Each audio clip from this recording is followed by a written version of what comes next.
Hello, welcome to Unicorn Princess Tarot. So, ito pa yung reading natin for Earth Sign, Taurus, Virgo, Capricorn. Take only what resonates. Bale, hindi po ito magre-resonate sa lahat na po. Kasi hindi naman po talaga ito personal reading. So, alam niyo naman po yon, hindi ito magre-resonate talaga sa lahat. Pero kung ikaw ay makaka-resonate, maaaring para sa iyo yung reading. Okay? Pero, kung makaka-relate ka, makaka-resonate ka, pwede rin kasing hindi 100%. So, bahala ka nang ilagay ang sarili mo sa sitwasyon at kunin mo lang yung mga messages na magre-resonate para sa'yo. At of course, pwedeng magkapalit-palit ang roles. Kahit sinabi kong ikaw, pwedeng person mo yon. Kahit sinabi kong person mo, pwedeng ikaw yon. Pwedeng magkapalit-palit. Okay? So, personal reading, Jing Tarot Trader, search mo na lang siya sa Facebook. Sana mag-iwan kayo ng comment sa baba. Kahit po heart, smileys, kahit po anong klaseng comment, basta positive, masayang-masaya ko pong tatanggapin yan. Dahil nagpapakita yan ng malaking suporta sa akin. Start na natin, guys. Wait lang po medyo maalog kasi yung aking table. So, ayusin ko lang ng konti. Okay.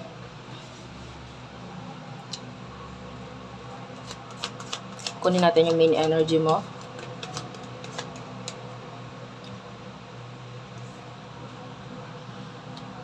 Six of Cups. Karma.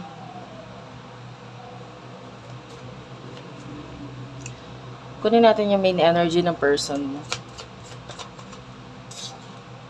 King of Pentacles. By the way, kung medyo may mga ingay sa background ko, pagpasensyahan mo na lang kasi hindi ko talaga makokontrol yung reading. Ay, yung ingay pala, sorry. Yung ingay.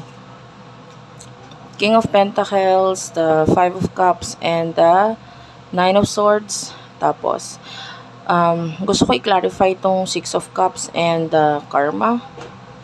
One more card, please. Please clarify the Six of Cups and the Karma. You do have the Ten of Wands. Okay, I feel like nanonotice, I do feel like yung connection nito parang may twin flame energy. So, I don't know if you're dealing with your twin flame. There's a high chance that yung reading na ito is for twin flame because we do have here the Six of Cups. And pwedeng nanonotice mo or napapansin mo yung connection mo with your person and you feel like this is your twin flame. Medyo malayo na yung tingin mo sa person mo, no? Maybe sa mga na-achieve niya sa buhay niya, sa kung ano man yung mga narating niya na. Nakakita tayo ng successful person dito, especially with the King of Pentacles. And I do feel like maraming karma na mga pinagdaanan ka nitong mga nakaraan. And hindi ko lang sure, yung iba sa inyo maybe up to now, hanggang ngayon, may karma pa rin.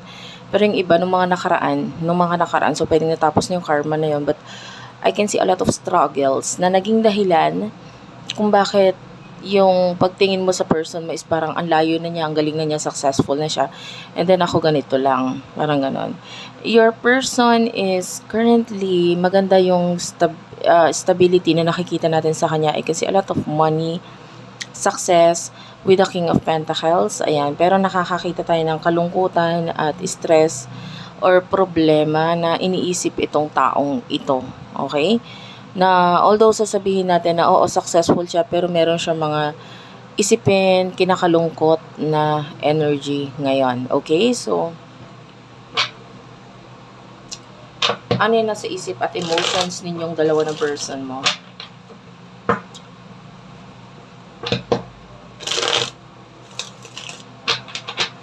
So, ano yung nasa isip at emotions ninyo ng person na ito?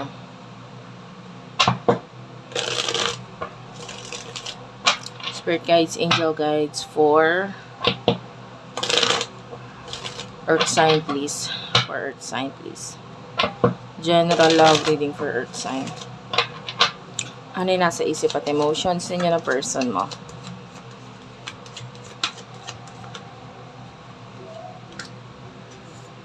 Page of Pentacles, Ten of Pentacles,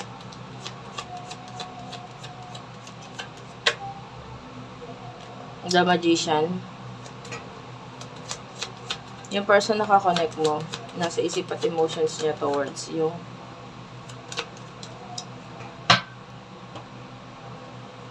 We do have here the Tower, the Two of Pentacles, and the Eight of Pentacles. Well, ang nakikita natin dito, definitely may separation, may ending na nangyayari sa inyo ng person na ito. And maybe, with the Page of Pentacles, yung iba parang walang connection, communication for now. And pwedeng pareho kayo ng person na ito na nagpo-focus sa career, money, development, and pag-develop ng sarili. Ayan, either ng talent, ng knowledge, ganyan. Mas gusto, I feel like ikaw ito, with the Magician, na may mga ini-improve ka din sa sarili mo. I don't know, may mga tao tayo nakikitang nag-undergo ng training. So, pwedeng pwedeng na-applyan, may na-applyan na trabaho, tapos currently ay nagte-train. And then, may nakikita din tayong energy with the Ten of Pentacles na parang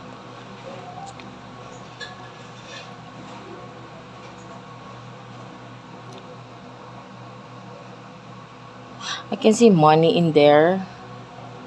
So, pwedeng ganun. May mga bagong dumadating na may kinalaman sa career or usaping pera. And nandito yung isip mo ngayon. Kasi ang tinatanong natin is yung isip mo at emotions mo at nung person mo. For some of you with the Magician, you're not showing kung ano yung kung ano man yung totoong nasa isip mo at emotions mo para sa person mo. Hindi mo yun pinapakita, hindi mo yun sinasabi. And the way I see this is that parang sanay ka na sa ganun.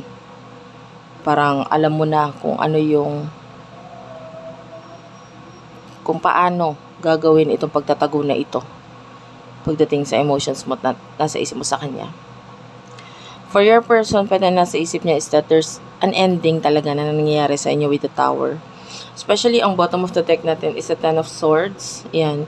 Yung iba sa inyo, nagkakaroon ng ending or may ending na nangyayari because maybe of another person na involved sa connection. Maybe a third party situation with the Three of Swords. Kumbaga, kung bakit nagkakaroon ng ending or tuloy-tuloy na ending sa inyong dalawa is because maybe one of you or maybe both of you are dealing with someone else. May kakonect pang iba. Okay? And, etong person na ito is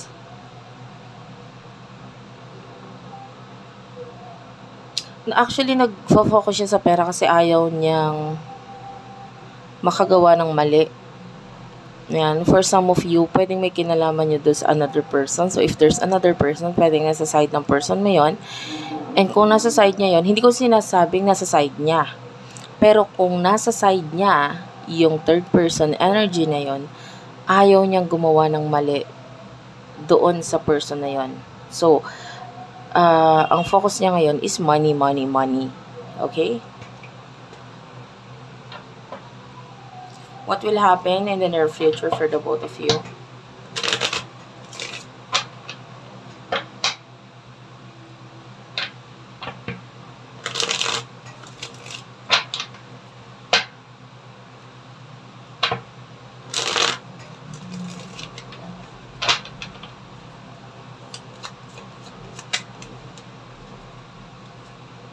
Queen of Pentacles is here.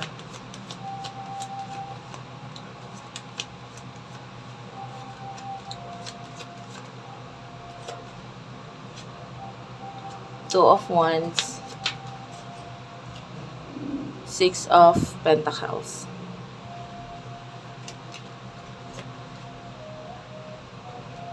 Six of Wands. Eight of Cups. And one more card. The Fool. Bottom of the deck is the King of Wands. I can see a lot of new beginning in the future. Regarding money, regarding stability. Kung ano man yung mga plano mo in the future, marami, or merong someone, hindi naman marami, but merong someone na tutulong sa'yo. Pwedeng financial na tulong yon. So, kung may plano ka, maybe regarding business or career, na parang kailangan siya paglaanan ng pera, may taong tutulong sa'yo regarding dyan. Sa person na kakonect mo, I can see victory. Also in the future, meron din siya mga bagay na sisimulan. And I feel like kulang yung knowledge or hindi niya masyadong alam kung anong ginagawa niya regarding dito. Pero itatry niya pa rin, ipupush niya pa rin yung best niya para i-welcome itong new beginning na ito. This could be a new journey for your person, okay? So,